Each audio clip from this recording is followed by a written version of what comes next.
What's up, YouTube? WK Dad Team DKF. At the conclusion of the video, check out my blog.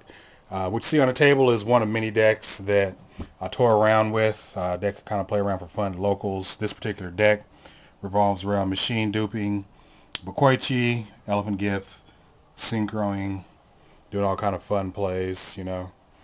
I need to start a deck, or I need to start a compendium of decks that didn't work or decks that were just for fun and not consistent.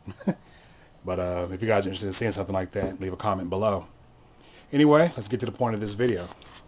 So with YCS Dallas around the corner, got me thinking about what I'm going to take to the event.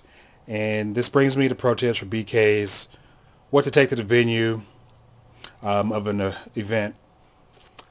So first thing I got here are sleeves.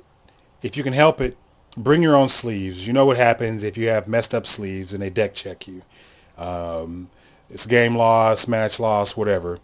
A lot of the times, sleeves at the venue are extremely overpriced, and it's just always helpful just to stock up sleeves. And beforehand, if you get a good price, you could possibly trade them at the venue for other shit you need. Bring low-end binders. Low-end binders help you get those little small trades. Maybe you need some lone fires. Okay, well, I'll dump off some of my low-end foils for some lone fire blossoms. I'll do that easy. I don't have any dandelions. I need dandelions. I heard you need divine wraps. Here you go. A lot of times, 10 minutes before the end of registration, you got people panicking. Oh my God, I just saw a busted deck. I need 2 divine wraps. You got that? So yeah, I got that. What do you want for them? You got an armor yarn? It's not worth an armor yarn. Well, how bad you want it? I want it bad. Okay, fine. Just like that, you picked up an armor yarn for 2 shitty cards. That's why you bring the low-end binder. The high-end binder. Champion pack cards, ulti first, good cards. You bring that to get the trades that you're more serious about. Now, between the low end and the high end binder is there's one thing you got to remember. Both binders, or however many binders you have, contain cards that are for trade. Do not bring binders that you have no intention of trading out of. Nobody hates more than I do to say, hey, what you got for trade? Oh, here's my binder. How much for that? Oh, it's not for trade. Why the fuck is it in your trade binder if it's not for trade? I hate that shit. If it's not for trade, it should not be in your trade binder. Okay, in rant. Now, in addition to your high-end and low-end binders, you have your common binder. Some people use a box. Some people just use a rubber band or whatever. I use a binder. That's the rare Starlight Road. I lost my foolish. My foolish is bent.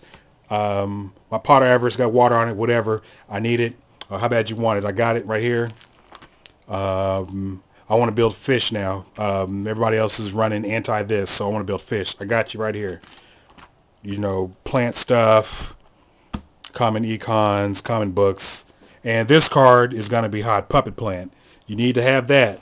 Basically, the stack of commons you bring, and don't bring too many. They're going to contain commons that people are looking for, that people are looking for.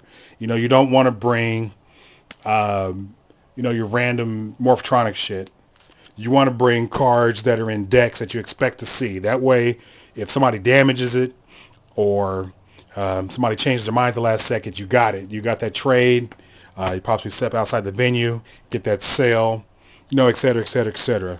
So I always try to make sure I keep a good stack of commons. I got my Swift, whatchamadoo's, double-edged sword techniques, whatever it's called, yeah. And my goes and matches, So make sure you stay up on that.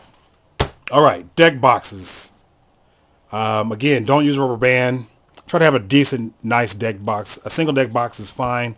I like the double deck box because I can get all my shit in there at once, whether it's that style or it's this style. You got your extra deck, side deck, tokens, whatever.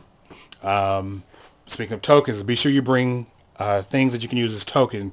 Coins, dice, cards from another TCG. Yes, cards from another TCG. Trading card game, simply because you don't want some douche to say you're cheating by having real cards as tokens, because they might say you might interchange them, even though the Blue Eyes Ultimate Dragon does not fit inside of a Gravekeeper's deck. I'm just saying. Now, with that, money, bring lots of money. Money, money, money, money, money, money, money, money. You never know. Somebody could be getting out of the game. They did really shitty. They're feeling bad. Or they just want to get out the game for no other reason than they're sick of Yu-Gi-Oh! You might be able to buy the collection dirt cheap and then flip it later. There might be some unforeseen events and you might need that money or whatever. So bring money. I would suggest bring enough money to feed yourself for that day, for the event, and at least $50. You never know. Now, we move to mats. Try to bring a mat that you can play on. I know Del Bolito's so pro, he doesn't need a play mat, but I've had a deck of cards ruined by sticky shit on the table, so I always use a mat. Doesn't have to be pro. It can be a shitty blank white mat or whatever, but some kind of mat to protect your cards from other stupid people.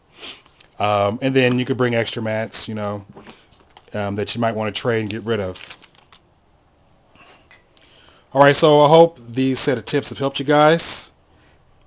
Be sure to stay tuned for next month. It all starts over again with the new format of my channel. And I hope you guys enjoyed this month. It's Dub K Dad, Team DKF, and I'm out.